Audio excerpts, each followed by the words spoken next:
Amoureux du papier journal, fidèles des colonnes imprimées, bonjour et bienvenue à toutes et à tous. Prenons une fois encore le pouls de l'actualité nationale, tel que raconté, analysé ou critiqué par mes confrères de la presse écrite la semaine écoulée.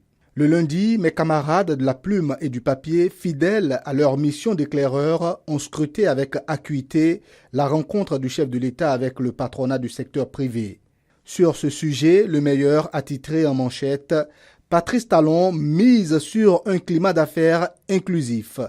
Dans ces colonnes, le confrère nous informe que le président de la République a tenu vendredi 18 juillet 2025 au Palais de la Marina une rencontre avec des responsables d'entreprises du secteur privé. Comme le témoigne la photo choisie pour illustrer son titre, le confrère nous fait remarquer que la rencontre s'est déroulée dans une atmosphère décontractée et dépouillée de tout le rituel protocolaire et décoratif qui convient en pareille occurrence. Cette rencontre, voulue comme un moment d'écoute et de partage, illustre la volonté du chef de l'État de bâtir, main dans la main avec les acteurs économiques, un écosystème favorable à l'investissement et à la croissance partagée. L'événement précis a été également témoin de cette rencontre et rapporte « Croissance partagée au Bénin, Patrice Talon parle futur avec les bâtisseurs de l'économie ». Ce confrère perçoit le partenariat public-privé comme une batterie déchargée et n'hésite pas à écrire « Le chef de l'État recharge le partenariat public-privé » avant d'ajouter qu'il n'y a pas de croissance économique soutenue sans des entreprises prospères. La primeur note dans sa parution de lundi, Talon ouvre un cadre de dialogue avec les opérateurs économiques. Soleil levant de ce lundi a consacré une partie de sa une à la campagne nationale de contrôle routier qui vise à contrôler la recrudescence des charges hors gabarit sur nos routes. Le ministère du Cadre de vie et des Transports lance l'offensive contre les chargements hors normes. C'est donc une initiative du ministère du Cadre de vie et des Transports et de l'Agence nationale des transports terrestres, comme l'indique également Matin Libre, qui titre « Chargement hors normes au Bénin, le ministère du Cadre de vie et des Transports hausse le ton ». Dans leurs articles, mes confrères précisent que par cette opération, les autorités béninoises entendent limiter les dommages causés aux infrastructures routières et garantir la sécurité des usagers, avant de rappeler les sanctions financières claires et dissuasives qui sont désormais prévues pour les contrevenants. Tout au long de la semaine, les colonnes des journaux ont bruissé d'écho sur l'arrestation de Hugues Komlan-Sosokwe. Le mardi dernier, Dynamisme Info annonce le procès de l'activiste pour révéler le vrai visage de certains soutiens de la rupture. Pour ce confrère, Hugues Komlan-Sosokwe, pour ses différents écrits sur Internet, aurait pu être renseigné par des acteurs du régime de la rupture que ce procès permettra, au cas échéant, de révéler leur vrai visage. C'est une actualité politique qui a fait la une du matinal de ce mercredi. Appel de l'opposition à poser des actes de décrispation lors de la fête nationale, du chantage politique.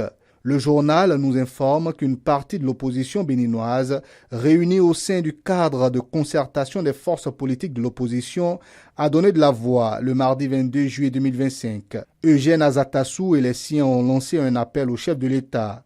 Pour eux, la célébration du 65e anniversaire de la cession du Bénin à la souveraineté internationale est une occasion propice que devrait saisir Patrice Talon pour poser un certain nombre de gestes qu'il juge utiles et préalables à la décrispation de la tension sociopolitique. Au nombre des actions sollicitées figurent la libération des détenus, le retour des exilés, la convocation d'un dialogue politique ou d'une assise nationale. Si le matinal estime donc que c'est du chantage politique, Honubo annonce plutôt que le cadre de l'opposition appelle le peuple à marquer la rupture à la culotte dans les urnes. Les parutions du mercredi dernier n'ont pas manqué d'apporter leur lot de révélations sur la possible participation des troupes venues des pays de l'Alliance des États du Sahel au défilé du 1er août à Cotonou. Le Progrès du mercredi annonce qu'un pays de l'AES est attendu pour le défilé du 1er août, alors que la veille, Fraternité parlait dans ses colonnes de deux pays attendus à Cotonou. Le regard de la Nouvelle Tribune sur cette information est plutôt diplomatique. Le Bénin toujours en quête de paix avec les pays de l'AES. Le confrère explique que cette démarche témoigne de la volonté persistante du Bénin d'entretenir des relations de paix et de bonne coopération avec ses voisins. Le jeudi, ce sont les grandes décisions prises lors du Conseil des ministres qui ont retenu l'attention de mes confrères. À la une de la cloche, on a pu lire « Amélioration de la qualité des soins des patients. Le gouvernement prend de nouvelles dispositions ». En effet, l'une des mesures normatives prises en Conseil des ministres du mercredi dernier est la réglementation du dispositif pour la sécurité des patients en République du Bénin.